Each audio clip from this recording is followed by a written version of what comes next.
यजुर्वेद का यह अध्यात्म प्रधान 40वां अध्याय भी पूरा कर दिया। कुल 1975 मंत्र हमने आज के इस सत्र में पूरे किए। ईशावास्य उपनिषद इसी का ही नाम है, इसीलिए इसको वेदांत भी कहते हैं। यजुर्वेद के अंत में माने ज्ञान की जहाँ पराकाष्ठा हो जाती है, तो जो वेदांत है, वेदांत का मतलब ज्ञान की पराकाष्ठा, ज्ञान का जो अंतिम स्थिति होगी उसको वेदांत कहते हैं। तो वह क्या है? अब देखो 39वें अध्याय में शरीर भी नहीं रहा, शरीर का भी स्वाहा कर दिया उसने। फिर वो देखा उसने शरीर से अलग हट करके भी, तो पता चला कि कहते हैं कि ईशावास्यम इदम सर्वम यत किंच जगत्याम जगत, कि जो कुछ भी है ना वहाँ हर जगह पर परमात्मा ही, ईश ही दिख रहा है उसको। क्या ऐसा हो सकता है हर जगह पर ईश ही दिखे? आप लोगों को यह अनुभव हो सकता है? हाँ नहीं, इसका एक कोई दृष्टांत है, इसका कोई उदाहरण है कि एक चीज वो हर जगह दिखे? कोई लौकिक दृष्टांत हो सकता है? वो दृष्टांत है, हम उसको समझ नहीं गए। एनर्जी, साइंटिस्ट से पूछ के देखो, वो कहेगा हर चीज में एनर्जी है, हर चीज में एनर्जी है। तो एनर्जी वाला आदमी हर जगह एनर्जी देख लेगा ना, तो वो एनर्जी देख रहा है। और धन कमाने वाला आदमी वो हर जगह देख लेता है कि यहाँ पर क्या लाभ होगा, हर जगह पर वो देख जाएगा एकदम से। तो तात्पर्य ये है कि ईशावास्य, पर यथार्थ जो था इसका हर जगह पर एक ही दृष्टि से संपन्न होना, उसका नाम है ईशावास्यम इदम सर्वम। इदम, जो कुछ भी इदम है, जो कुछ भी यहाँ होता है, हो सकता है, जो भी सत्तात्मक है, वो सब परमात्मा ने वास्य है, घेर रखा, ढक रखा है। मतलब हर जगह पर उसी का ही भाव वहां पर दिखाई देता है। यत किंच, और जो कुछ भी जगत, और जगत में जगत्याम जगत, जगत में भी जगत। जगत को गति से जोड़ करके समझना चाहिए कि जहां जहां गत्यात्मक वस्तु सत्ता है, जहां जहां भी इसमें जो भी विराजमान है सत्ता जो दिख रही है, इसके भीतर भी गतियां चल रही है कुछ, जो हमें हमारी इंद्रियों से ग्रहण नहीं हो पा रही। तो बोले वहां तक भी है वो। इसकी व्याख्या करते हुए बहुत लंबी व्याख्या करता हूं, मैं बताता हूं इस पे कि इस जगत के अंदर जगत है और वहां भी परमात्मा है। अणु परमाणुओं के अंदर चक्र लग रहा है। परमाणु में जो नाभि के चारों तरफ इलेक्ट्रॉन चक्र लगा रहा है, ये सभी मानते हैं। भाई वो ऊर्जा कहां से ले रहा है घूमने की? तो ये साइंटिस्ट लोग है ना, वहां जाके एक शब्द बोल देते हैं, डेफिनेशंस नई निकाल देते हैं और आगे बंद। बोले इक्विपोटेंशियल सरफेस बोला। बोले एक ऐसी जगह जिसको घूमने में ना बल ही खर्च नहीं होता। बोले घुमाया किसने? बोले जी ये ऐसे ही होता है, बस आगे प्रश्न मत करो, वो एक डेफिनेशन बोले ये ऐसी चीज होती बस। तो ये साइंटिस्टों की ये स्थिति है कि जहां तक उनकी गति समाप्त हो जाती तो वहां से आगे की चर्चा करते हैं और उससे पीछे जाते ही नहीं। परंतु हमारे यहाँ पर शास्त्रों में प्रारंभ से चर्चा है। इसी प्रकार ब्रह्मांड में, बोले शुरू में कहां से आया? बोले नहीं। पहली गति क्यों हुई? बोले पता नहीं। बोले एक क्षण में ही सारा बन गया, एक क्षण के भी करोड़वें हिस्से में सारा ब्रह्मांड बन गया, ऐसा बताते हैं वो। और इसके लिए थ्योरीज बना दी। कैसे बन गया भाई, को उदाहरण तो दो। बोले नहीं, ये थ्योरेटिकल बना दिया। अर्थात जो उनका परमात्मा का जो विषय है, कॉन्सेप्ट है विदेशियों का, वह ऐसा नहीं। और हमारे वाला जो परमात्मा का विषय है, हमारे मतलब हमारे में भी दो भाग हो गए, एक तो वेदों वाला और एक जो अभी चल रहा है संसार में। तो वेदों वाला और जो साइंस है, इन दोनों में कोई मतभेद नहीं है। साइंस की जो थ्योरीज हैं उसमें तो भेद आ जाएगा, क्योंकि थ्योरी में अपना दिमाग लगा देता है, और जो साइंस है वो प्रयोगात्मक है। वह पूरी प्रयोगात्मक जो साइंस है वो इन वेद मंत्रों के अंदर जो परमात्मा का स्वरूप आया उसके साथ में कहीं कोई विरोध या मतभेद नहीं होता, उसके साथ जुड़ता चला जाता है और ये रास्ते खुलते चले जाते हैं। तो यह हमारी वैदिक थ्योरी है। तो जब सारा उसका है तो आगे इसके अंदर बहुत सुंदर बात बताई, जगत तेन त्यक्तेन भुंजी था। जो सारा उसने ढक रखा, संभाले हुए वो है, तो त्याग पूर्वक भोग करना है। भोगने की छूट है, आजादी हमें, क्योंकि ये जो भोजन है, रूप है, किसके लिए बनाया? हमारे लिए तो बनाया। परंतु कैसे बनाया? संयम पूर्वक, त्याग पूर्वक भोगोगे तो लंबे समय भोगोगे। बिना भोग के भी व्यक्ति सूख जाएगा, ड्राई हो जाएगा, परंतु ज्यादा डाल दिया तो भी खराब हो जाएगा। तो नियम पूर्वक, संयम पूर्वक भोगना से ही इस संसार में सुख है, त्याग पूर्वक भोगना। और आगे उपदेश दे दिया, मां हृदय कस्य स्विधनम, के लालच नहीं करना है भाई कि सारा मेरे पास आ जाए, नहीं, कर्म करना है, आगे बढ़ने के लिए कर्म करना है, पर सारा मेरा हो जाए। अब आजकल के आधुनिक जो मोटिवेशन करते हैं ये लोग जो होते हैं ना गुरु, ये लोग कहते हैं, बोले जब तक हमें ना बहुत ज्यादा लक्ष्य नहीं बनाएंगे तो हमें कैसे प्राप्त होगा? ठीक है ना, परंतु उसको लक्ष्य तक प्राप्त कैसे करना है उसके नियम तो नहीं बताए जाते। तो दोनों चीजें साथ साथ जुड़ के चलेंगी। वो बताएंगे कि भाई देखो हमारा जीवन ही खराब हो जाएगा तो फिर क्या लाभ है। तो हम अपने जीवन को सच्चा बनाते हुए, पवित्र रखते हुए हम आगे बढ़ते चले जाएं। कितना आगे बढ़ेंगे, असीम है, उसकी कोई सीमा नहीं है। तो उस प्रकार से जब आगे बढ़ेंगे तभी हमारे को जीवन की सच्ची उपलब्धि होगी। नहीं तो ये जो उपलब्धियां हैं ये क्षणिक हैं, ये खत्म हो जाएंगी। उन उपलब्धियों को संभालने के लिए बड़ा परिश्रम हो जाता है, जो इस प्रकार का नहीं है। पेड़ दो प्रकार के होते हैं, एक तो पेड़ होता है जंगल का और एक पेड़ होता है बगीचे का। बगीचे के पेड़ को ज्यादा संभालना पड़ता है, काटते रहो, पीटते रहो, खाद डालो, पानी डालो, और यदि उसको कभी भी जल आदि पानी की व्यवस्था नहीं हो तो कभी भी सूख सकता है। और जंगल का पेड़ क्या होता है, वो कितना ही बड़ा हो जाए वो प्रकृति के थपेड़े खा करके और बड़ा हो रहा है। तो जब सच्चा जो कार्य होगा, जो श्रेष्ठ कार्य होगा, परमात्मा को समर्पण करके कार्य होगा, जंगल के वृक्ष के समान वो कितना ही बढ़ेगा, आपके पास कितना ही धन भव आएगा, पर उससे आपके ऊपर किसी प्रकार का कोई भी दबाव नहीं होगा, उससे आपके आनंद में कमी नहीं होगी, तनाव नहीं होगा। और सांसारिक दृष्टि से यदि बिना त्याग भाव के इकट्ठा करेंगे तो थोड़ा भी करने से बड़ी चिंता हो जाती है। कितनी चिंताएं करते हैं माताएं, तो बहुत ही ज्यादा चिंताएं करती हैं। बेचारे का माता का जीवन तो आधे से ज्यादा चिंताओं में बीत गया। ये सत्य है, अपने यानी सर्वत्र है, यूं ही बीत रहा है, अभी भी चल रहा है। हाय ये हो गया है मेरे बालक के साथ में, और माता है तो बालक है, बालक है तो माता है।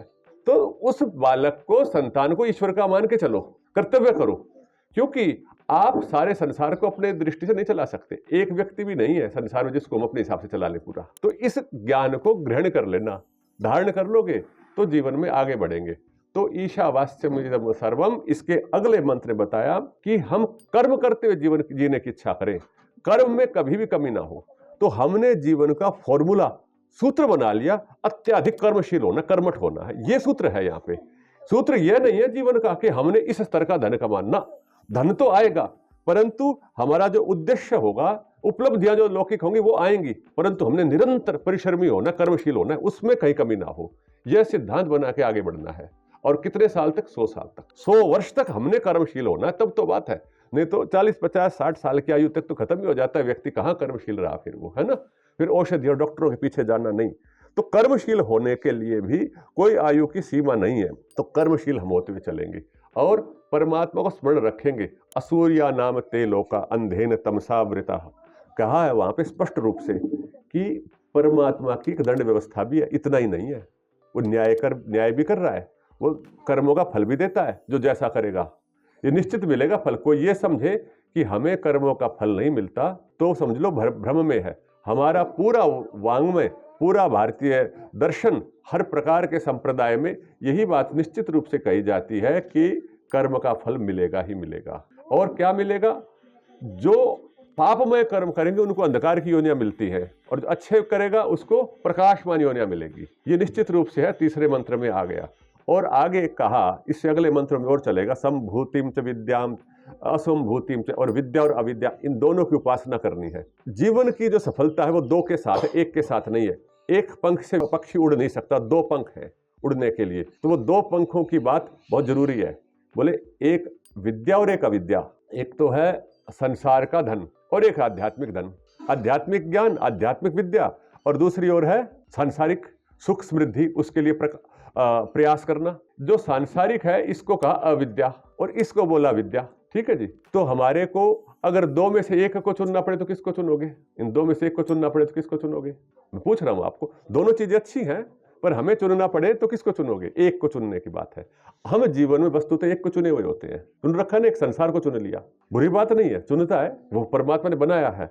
तो वहां पर वेद कहता है कि देखो ये दोनों का संतुलन जरूरी है। अगर एक एक करोगे तो बोले ये जो संसार किया ना अगर तुमने, तो बोले गहरे अंधकार में चले जाओगे एक दिन, निराशा, हाथ में अंत में कुछ नहीं आएगा। और यदि केवल अध्यात्म किया तो उससे भी गहरे अंधकार में जाओगे, इस संसार वालों से भी गहरे में जाओगे। क्यों? क्योंकि कर्महीन भी हो जाओगे। ये जो लौकिक वाला व्यक्ति है, जो धन के पीछे लगा है, रात दिन परिश्रम कर रहा है और आध्यात्मिक तो कुछ भी नहीं कर रहा, एक जगह बैठा है बस, तो वो संसार पे भार रूप हो जाएगा। परंतु इन दोनों का जब समन्वय हो जाएगा, दोनों चीजें जब जुड़ जाएंगी तो पूर्णता है। और इसके लिए ही हमारा ये पूरा मस्तिष्क बना हुआ है। हम अपने पूरे जीवन काल अपने मस्तिष्क का 2-4% प्रयोग करते हैं, प्रयोग ही नहीं कर पाते। उसको पूरे को प्रयोग करने के लिए विद्या बड़ी आवश्यक है। इसके बिना पूरा आनंद नहीं है। बोले सेटिस्फैक्शन नहीं है, सब भाग रहे सेटिस्फैक्शन के चक्कर में। तो सेटिस्फैक्शन की तरफ हमने आगे बढ़ना है। अविद्यायाम मृत्युम तीर्थवा विद्यायाम अमृतम अश्नुते, ये एक सूत्र है जो सबको याद रखना चाहिए। मेरे साथ जो लगातार पढ़ते पढ़ाते, मैं तो इसको उनको याद भी कराता रहता हूँ, पक्का है, पर आप लोग जो सामने नए बैठे हैं तो वो याद कर लें। अविद्या से मृत्यु पार होती है और विद्या से अमृत मिलता है। अविद्या से क्या होगा? अविद्या मतलब सांसारिक विद्या, सांसारिक विद्या को अविद्या बोल दिया है। और आध्यात्मिक वाले से अमृत मिलेगा और इससे क्या मिलेगा? मृत्यु पार होगी। मृत्यु माने दुख, इससे दुख समाप्त होंगे, पर आनंद नहीं मिलता, इससे आनंद उससे मिलेगा। दुख कैसे दूर होंगे? साधन मिल जाएंगे, अच्छे से अच्छे साधन मिल जाएंगे, पर आनंद नहीं है वहां पे, क्योंकि आनंद उसका गुण ही नहीं है वहां पे। कि वहां से अब बताओ, इस लोहे में से आनंद थोड़े निकलेगा। इससे कितनी बढ़िया चीज साधन के रूप में प्रयोग आ सकता है, इससे आनंद नहीं मिलेगा। तो उससे पर साधन के रूप में उसको प्रयोग करना, इससे ज्यादा महत्व नहीं देना। साधन के रूप में खूब करो साधन का प्रयोग, अच्छी बात है। क्योंकि एक आध्यात्मिक व्यक्ति वो ध्यान साधना करेगा, उसके पास पानी नहीं है, वो उधर से पानी भर के मोटर का बटन दबाया, पानी आ गया। इसके साथ साथ हम लोगों को क्या करना चाहिए? ये दोनों से, इस दोनों को साथ साथ चलाना है। और ये बैलेंस बनाना जिसने सीख लिया वह जीवन में सफल है, उससे बढ़िया व्यक्ति नहीं है कोई। वो सच्चे मार्ग का पथिक वो है। तो दोनों का संतुलन, दोनों को टाइम देना। किसी ने एक को टाइम कम दिया तो संतुलन बिगड़ा हुआ है, तो दूसरी तरफ समय देना पड़ता है, ऊर्जा को उधर भी लगाना पड़ता है। तो ये हमारे ऋषियों का सिद्धांत है। हम यहाँ पर रह करके जो हमारी अविद्या वाला क्षेत्र है ना, मेरा यहाँ पर गुरुकुल वाला, तो उसके अंदर हम ये पढ़ना पढ़ाना करते हैं, अंदर वाला हम अलग से करते हैं, ठीक है जी। तो हमने अपने अविद्या वाला जो क्षेत्र है वो ये मान रखा है, ये पढ़ना पढ़ाना, ये व्यवस्थाएं देखना, ये हमारी अविद्या में है। और जो विद्या में है वो फिर अंदर का कार्य है, उसको भी हम सिखाते हैं। ये अविद्या का ही भाग है सिखाना भी, उस दृष्टि से देखेंगे तो ये हमारी वृत्ति का भाग है कि भाई इससे हमारा संसार से जुड़ना हो रहा है। तो ये मैंने थोड़ी सी चर्चा करी। आगे अंत में चलते हैं इसी प्रसंग में। अंत में कहा कि बोले अग्ने नय सुपथाराय अस्मान, ये मंत्र बोल दिया, बोले इसी मार्ग पर चला दो हमारे को, सब बताते हुए। और बोले उस ओम का स्मरण रखना, फिर अंत में बता दिया भस्मांतम शरीरम। और ये भस्मांतम शरीरम जो आया, यहां पर क्यों प्रसंग विरुद्ध आ गया ऐसा लगता था मुझे कभी कभी, परंतु पिछला अध्याय से जुड़ा हुआ ये अध्याय है, तो उसकी पूर्ति हो रही है यहाँ पे, सीधे सीधे उसकी पूर्ति है। और फिर अंत में क्या कहा? हिरण्यमयेन पात्रेण सत्यस्यापि हितम मुखम। बोले जी समझ में नहीं आ रही बातें हमारे, कोई बात तो सही थी। तो बोले नहीं, ये एक रहस्य है संसार का। परमात्मा ने ना इस संसार में कुछ योजनाएं बनाई है, ऐसे नहीं मिलती सब चीजें। इसके खाल बना दी ना सबके ऊपर, तो ये पात्र को ढक दिया सोने से, शरीर को ढक दिया खाल से। खाल सुंदर लगती है, सौंदर्य सारा इसके त्वचा पे ऊपर होता है, ठीक है जी। और मान लो ये त्वचा हमारी पारदर्शी हो जाए, नहीं पारदर्शी होगी तो कैसे दिखेंगे त्वचा? और सब कुछ दिखेगा। तो जो सुंदरता कहाँ गई, चमक कहाँ गई? ठीक है जी, उसके ऊपर कुछ भी लगाते रहो, क्या फर्क पड़ना है। इसी प्रकार से मान लीजिए ये थी, देखो पॉलिश होगी ना इसके ऊपर, अगर पॉलिश नहीं होती तो कैसा लगता? तो ऊपर का जो सौंदर्य है ये परमात्मा के निर्माण का भाग है। ये कहा हिरण्यमयेन पात्रेण सत्यस्यापि हितम, परंतु सच्चाई इसके भीतर है। जो सत्य ये नहीं है, ये बाहर का दिखावा है। ये परमात्मा की पूरी रचना ऐसी है। धरती ऊपर से जैसे अंदर खोदेंगे तो वैसी नहीं मिलेगी। ये जो विविधता है ऊपर या नीचे जाए कुछ हो रही है, तो ऊपर से इसकी परतें हैं। तो बोले सोने से इस सत्य को ढक रखा है। ये ज्ञान के ऊपर एक परत उन्होंने जानबूझ के दी, भाई ये मनुष्य है, मेरे संतान है, ये कुछ करेंगे तो कुछ तो खोजने दो। अगर सारी चीजें हाथ में दे दी, मुख में भोजन डाल दिया तो कर्म ही हीन हो जाएगा। तो कुछ खोजेगा, भागदौड़ करेगा, तभी तो संसार में गतियां बढ़ेंगी, तभी वो आगे चलेगा। इसलिए परमात्मा को याद रखो, इस परमात्मा ने ढक रखा है इसको। तो ये अंत में बात बताई। तो इसलिए अपने जीवन में दृढ़ता करनी चाहिए कि हमने सत्य मार्ग पर चलना और दोनों मार्गों का संतुलन करके चलना। विद्या और अविद्या का एक तरफ का मार्ग सच्चा नहीं है, ये वेद की विद्या है। हमारे देश में हुआ ये कि एक तरफ लोग चल पड़े, या इधर चल पड़े या उधर चल पड़े। जैसे भक्तिवादी लोग हैं, वो केवल भक्ति करते, सब चीज़ों छोड़ के चलते हैं, तो ये वैदिक भक्ति का रूप नहीं है।